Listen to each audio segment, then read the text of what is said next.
अहिल्यानगर जिल्ह्यातील ताजा घडामोडी बघण्यासाठी आजच रोखोक या वृत्तवाहिनीला सबस्क्राईब करा, लाईक करा आणि शेअर करा.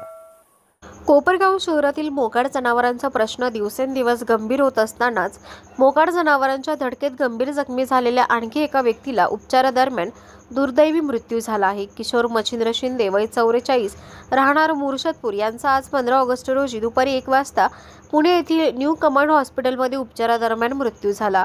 मिळालेल्या माहितीनुसार 12 ऑगस्ट रोजी रात्री Nangare petrol pump Dharangaon road परिसरात किशोर शिंदे हे घरी जात असताना मोकाट जनावरांची त्यांच्या वाहनाला धडक झाली. या अपघातात त्यांच्या डोक्याला गंभीर दुखापत झाली होती. त्यानंतर त्यांच्यावर कोपरगाव येथील खासगी रुग्णालयात प्राथमिक उपचार करण्यात आले. मात्र प्रकृती गंभीर असल्याने त्यांना पुढील उपचारासाठी पुणे येथील न्यू कमांड हॉस्पिटलमध्ये दाखल करण्यात आले होते.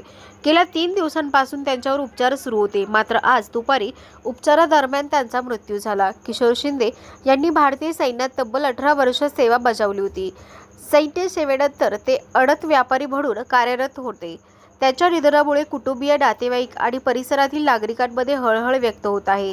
विशेष म्हणजे कोपरगाव शहरात मोकाट जनावरांच्या धडकेत मृत्यू होण्याची ही दुसरी घटना असल्याने नागरिकांमध्ये तीव्र संताप व्यक्त होत आहे. यापूर्वीही मोकाट जनावरांमुळे अपघात होऊन काही नागरिक गंभीर जखमी झाले आहेत, तर एका नागरिकाचा मृत्यूही झाला आहे. या पार्श्वभूमीवर शहरातील मोकाट जनावरांचा तातडीने बंदोबस्त करण्याची मागणी नागरिक तसेच विविध राजकीय पक्षांकडून सातत्याने केली जात आहे. मात्र वारंवार अपघात आणि जीवितहानी होऊनही शहरातील मोकाट जनावरांचा प्रश्न कायम असल्याने या परिस्थितीला जबाबदार कोण असा संतप्त सवाल नागरिकांकडून उपस्थित केला जात आहे. नागरिकांच्या जीविताला धोका निर्माण होत असताना प्रशासन आणखी किती बळी जाण्याची वाट पाहणार असा सवालही आता उपस्थित होत आहे.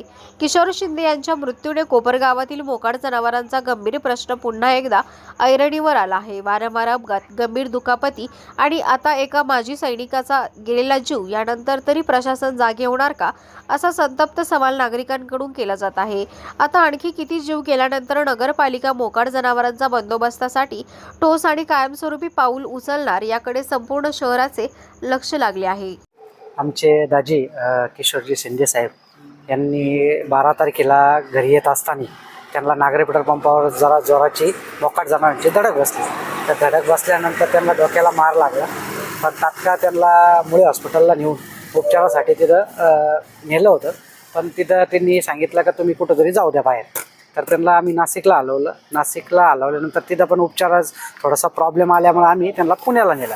तर ते पुण्याला त्यांना न्यू कमांडो हॉस्पिटलला त्यांना तिथं भरती केलं. आणि त्यांनी जवळजवळ 17 वर्ष आपल्या भारत देशासाठी त्यांनी सेवा घेतली आणि ती सेवा पूर्ण करून ते रिटायर होऊन त्यांनी जवळ छोटा मोठा आपला व्यवसाय चालू केला होता. आणि सगळ्यांशी संबंध त्यांचे जवळकीच होते.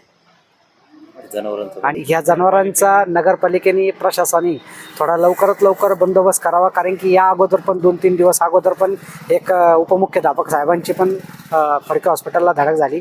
त्याच्यानंतर अशा छोट्या मोठ्या 2-3 गोष्टी झाल्यात कोपरगावात. तर त्याचं प्रशासनाने काळजी घ्यावी आणि लवकरात लवकर नगरपालिकेने त्याच्यावर कारवाई करावी. हे रात्री 10:30च्या 12 तारखेला घरी येत असताना ते पडले.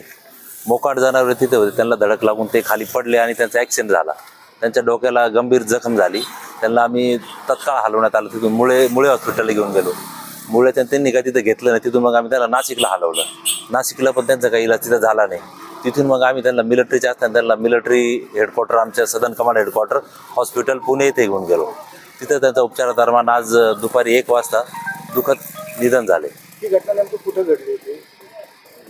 Nagare petrol pump, Nagare petrol पंपच्या तिथं घरी येत होते. हो, घरी येत असताना घरी येत असताना जनावरांचं ते